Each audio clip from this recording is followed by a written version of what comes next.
Bismillahirrahmanirrahim. Assalamu alaikum. Welcome to Learners Academy. I am Sobia Kiran and I am your instructor for the course Theory and Practice of Counseling. इस lecture में lesson number 36 में basically हम behavioural approaches को ही continue करेंगे। उसमें हम techniques करेंगे, जो बिहेवियरल टेक्निक्स हैं कि किस तरीके से एक बिहेवियर को चेंज किया जा सकता है। तो first one is use of reinforcement. Positive और नेगेटिव रीइंफोर्समेंट यूज़ की जा सकती है। पॉजिटिव रीइंफोर्समेंट इसके एक प्लेजेंट स्टिमुलाई है, उसको मज़ीद स्ट्रेंथन करने के लिए आप उसके लिए टोकन यूज़ करते हो, ठीक है। लाइक उसके लिए प्रेज या कोई भी पॉजिटिव रीइंफोर्समेंट या कोई भी सोशल रिकग्निशन हो, कुछ भी यूज़ कर सकते हो। नेगेटिव रीइंफोर्समेंट ये है कि आप एक नेगेटिव स्टिमुलाई को हटाते हो ताकि उसका पॉजिटिव बिहेवियर इंक्रीज करे, ठीक हो गया। सो प्राइमरी और सेकेंडरी रीइंफोर्सर होते हैं, डिपेंड्स ऑन दी इंडिविजुअल कि वो क्या टोकन लेना चाहता है, क्या प्रेज लेना चाहता है, क्या किस तरीके से करना चाहता है।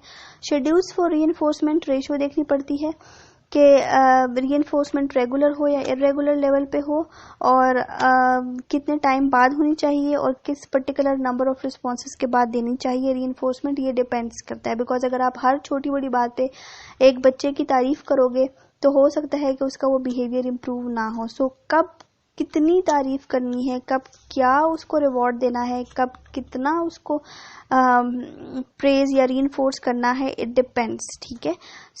देन है shaping. Shaping is basically that U shape the behaviour using the successive approximation. Successive approximation is कि आप एक बिहेवियर को ब्रेक डाउन करते हो एक स्मॉल गोल्स में, मैनेजेबल यूनिट्स में उनको डिवाइड करते हो और उनके लिए टारगेट सेट कर लेते हो, और वो सीरीज होते हैं, लाइक आहिस्ता आहिस्ता आहिस्ता होता है, ठीक है। It's like a chain of कह लो कि एक चेन ऑफ बिहेवियर्स होता है। लाइक एक ही बड़े बिहेवियर को आपने उसको ब्रेक डाउन किया इनटू स्मॉल स्टेप्स ताकि वो अचीवेबल हो, ठीक है। Then next one is generalisation. Like you display behaviour in environment outside where they are originally learned, ठीक है। इट इंक्लूड्स जहाँ पे उसको लाइक रीइंफोर्समेंट के जरिए भी आप उसको बता सकते हो, और लाइक ट्रेनिंग होमवर्क असाइनमेंट्स के थ्रू भी कि उसने जहाँ से वो बिहेवियर लर्न किए हैं वहीं से वो उसको रीलर्न करके, लाइक अनलर्न करके उसको रीलर्न करें, ठीक है, नए तरीके से। Then is maintenance. अगर एक हो गया है, डिफाइंड हो गई है एक चीज़, फिर उसको कह लें कि उसको मेंटेन रखना है उस बिहेवियर को, ठीक है। लाइक सेल्फ मैनेजमेंट और सेल्फ कंट्रोल के ऊपर बात करनी है, सेल्फ मॉनिटरिंग पर बात करनी है। Then extension. एक्सटेंशन इज कि आपने नेगेटिव बिहेवियर को एक्सटेंड कराना है, एलिमिनेट कराना है। पनिशमेंट इज पनिशमेंट बेसिकली एक अवर्सिव सॉर्ट ऑफ थेरेपी होती है, जिसमें लाइक आपने अनडिजायरेबल बिहेवियर के ऊपर, अगर किसी ने एक अनडिजायरेबल बिहेवियर या कोई डेंजरस बिहेवियर किया है तो उसके ऊपर आप उसको पनिश करते हो जस्ट कि उसका जो नेगेटिव बिहेवियर है वो कम हो जाए, ठीक है। फॉर एग्जाम्पल लेट्स सपोज अगर कोई भी एक बच्चा है, अगर वो कभी पहली दफ़ा आग को हाथ लगाएगा तो फायर के पास जाएगा तो उसने वो चीज़ दोबारा वो कभी नहीं जाएगा, क्यों? क्योंकि उसने वो चीज़ लर्न कर लिया कि fire is very dangerous thing, ठीक है। तो इस तरीके से पनिशमेंट भी यूज़ की जाती है कि अगर क्लाइंट को आप एक एंग्री लुक दे दो, या क्लाइंट की पॉकेट मनी बंद करा दें, या पेरेंट्स को कहा जाता है बिकॉज कि वो टीवी टाइम या कार्टून टाइम या स्क्रीन टाइम बच्चे का ख़त्म कर दें, तो ये बेसिकली एक पनिशमेंट सॉर्ट ऑफ यूज़ की जाती है, ठीक है। अब बिहेवियर प्रॉब्लम्स क्योंकि बच्चों के ज़्यादा, इसलिए बिहेवियर थेरेपी जो है वो बच्चों के लिए ज़्यादा यूज़ की जाती है। स्पेसिफिक बिहेवियर टेक्निक्स जो है वो बिहेवियर रिहर्सल या सोशल स्किल्स ट्रेनिंग है। सोशल स्किल्स ट्रेनिंग में बेसिकली ये बिहेवियर रिहर्सल ये है कि उनको कंटिन्यूसली एक बिहेवियर जो है वो सिखाए जाते हैं, उनको अपने सोशल स्किल्स सिखाए जाते हैं कि जिस तरीके से वो बार बार एक बिहेवियर को प्रैक्टिस कर सके, ठीक है। लाइक फिक्स्ड रोल थेरेपी भी इसको कहा जा सकता है, या इसके 4 स्टेप्स होते हैं। You prepare the patients and then you select the target situation and then you आप एक हायरार्की बनाते हो रोल प्लेइंग करके, and then you like shaping और पॉजिटिव रीइंफोर्समेंट के थ्रू सोशल स्किल्स इम्प्रूव कराते हो। एक्चुअल बिहेवियर रिसर्चर्स जो है रिहर्सल बेसिकली ये होती है कि the client practice different social interaction, for example job interview या asking for a favour, like saying no, like assertive training के तौर पर, ठीक है। लाइक डिफरेंट सोशल सिचुएशन में एक इंडिविजुअल ने किस तरीके से एक्ट करना है। Next very important technique is systematic desensitisation. ये बेसिकली पेयर्ड एसोसिएशन के प्रिंसिपल पे काम करती है और एंजाइटी या फोबिया रिलेटेड डिसऑर्डर्स जो हैं उनमें ये बहुत ज़्यादा अच्छे काम करती है।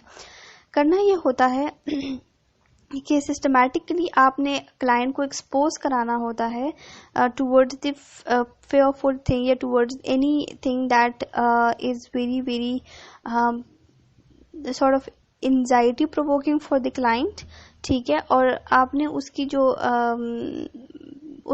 उसके साथ उसको रिलैक्सेशन एक्सरसाइजेस करानी होती है या प्रोग्रेसिव रिलैक्सेशन करानी होती है, ताकि क्लाइंट की एंजाइटी जो है वो भी साथ साथ कम होती जाए।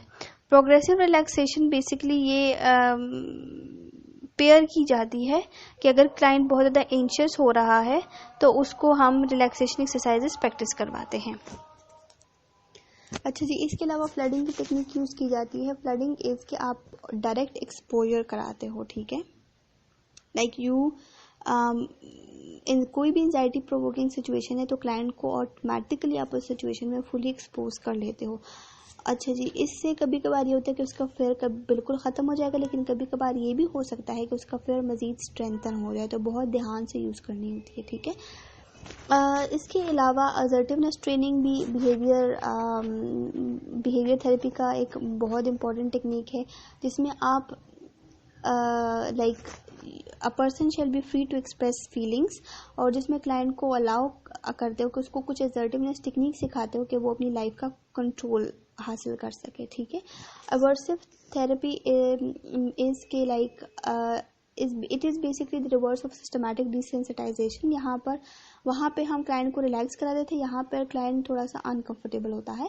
लाइक फॉर एग्जाम्पल अगर एक कोई नेल बाइटिंग कर रहा है, तो नेल बाइटिंग या कोई अगर मिट्टी खा रहा है या उससे, तो उसमें अगर कुछ ऐसा सोल्यूशन या कुछ ऐसी चीज़ ऐड कर दी जाए जिसका टेस्ट अच्छा नहीं है, ठीक है, तो बेसिकली ये चीज़ अगर एक ऐसी चीज़ टेस्ट करेगा तो जाहिर है जिसका फ्लेवर अच्छा नहीं है या जो नहीं चीज़ अच्छी, तो ऑटोमेटिकली वो जो नेगेटिव बिहेवियर है वो कम हो जाएगा, ठीक है। Next is basically the cognitive behaviour techniques, जिसमें कॉग्निटिव रिस्ट्रक्चरिंग यूज़ होती है, स्ट्रेस इनोकुलेशन यूज़ होती है और थॉट स्टॉपिंग टेक्निक्स यूज़ होती हैं।